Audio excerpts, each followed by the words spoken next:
It begins with a question too quiet for science and too deep for certainty. What are we, really? A cluster of cells lit by electricity, or something more elusive, an echo, a flame, a presence watching from behind the eyes? For millennia, humans have sensed a division within themselves, not just between thought and flesh, but between two orders of being, the seen and the unseen. This intuition, this haunting awareness of two-ness, has shaped the sacred texts, philosophies, and rituals of nearly every civilization. It is the architecture of dualism, the idea that body and soul are distinct, perhaps eternally so. Across cultures, the soul has been dissected not by scalpel but by symbol. It has been assigned forms, layers, colors, weights. Some see it as mist, others as fire, others still as music carried on wind. But one thing remains: it is never entirely of this world. It slips between categories, resists capture.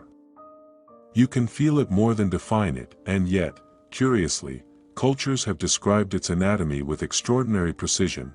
In ancient Greece, Plato spoke of the soul as tripartite: reason, spirit, and appetite. The rational soul sought truth and governed with logos, the spirited soul craved honor and responded with emotion, the appetitive soul yearned for pleasure and survival. These forces, though housed in one being, often clashed, turning man into a battlefield. For Plato, the soul pre-existed the body and would survive it, reincarnated again and again until it returned to the realm of perfect forms. In India, the Upanishads delved deeper still, mapping the soul with metaphysical delicacy. Here the Atman, the true self, is neither mind nor emotion, but pure consciousness, undying, identical with Brahman, the source of all. Layers surround it like sheaths: the physical body, the breath body, the mental body, the wisdom body, and the bliss body. Life is the process of peeling away illusion to reveal the soul's unity with all that is. In Chinese philosophy, the soul is often split not once but twice, into Hun and Pa.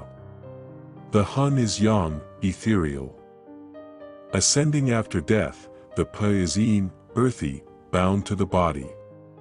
Together, they animate the living. Upon death, they separate, the Hun journeying toward heaven, the Pa dissolving into the earth. Their balance in life determines one's clarity, health, and fortune. Even dreams, in Taoist thought, occur when the Hun wanders beyond the body. Indigenous traditions, from the Siberian steppes to the Amazon, see the soul as plural, mobile, fragile. In many of these systems, people have more than one soul, sometimes as many as 7 or 9, each tied to different aspects: the breath, the name, the shadow, the heart, the animal guide. Illness may be a result of soul loss; healing requires retrieval, often through trance or ritual journeying. The shaman is not merely a healer, but a psychopomp, a guide of souls between worlds. In ancient Egypt, the soul was a vast assembly. The Ka was life force, the Ba personality, the Ak its radiant transformation, the Ren its eternal name, the Shut its shadow. Each part had its role, its needs, its fate. The Ka required offerings, the Ba traveled between tomb and stars, the Ak shone among the gods.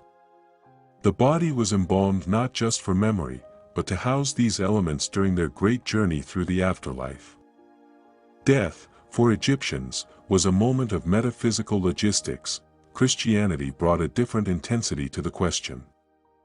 In early theology, especially Augustinian and Thomistic thought, the soul was singular, eternal, made in the image of God. It animated the body but was not bound by it. At death, it departed for judgment. Dualism became a moral theater, the body as temptation, the soul as battleground. And yet, even within Christianity, mystics like Meister Eckhart spoke of a divine spark in the soul's core, unreachable by time, untouched by flesh. A place where God and soul meet not as separate beings but as identical fire, Islam, too, describes the soul, nafs, as layered. It can be base, commanding evil, reproachful, aware of its wrongs, or peaceful, content in divine presence. Sufi traditions speak of a journey inward through the heart's chambers, purifying the soul until it returns to its origin. The body is not despised, but a vessel through which the soul must struggle, refine, remember. Death is the wedding night of the soul, the moment it rejoins the beloved. In the Jewish Kabbalah, the soul is structured in 5 ascending levels: nefesh, vital life force; ruach, spirit; neshama, divine soul; chaya, life essence; and yekida, unity.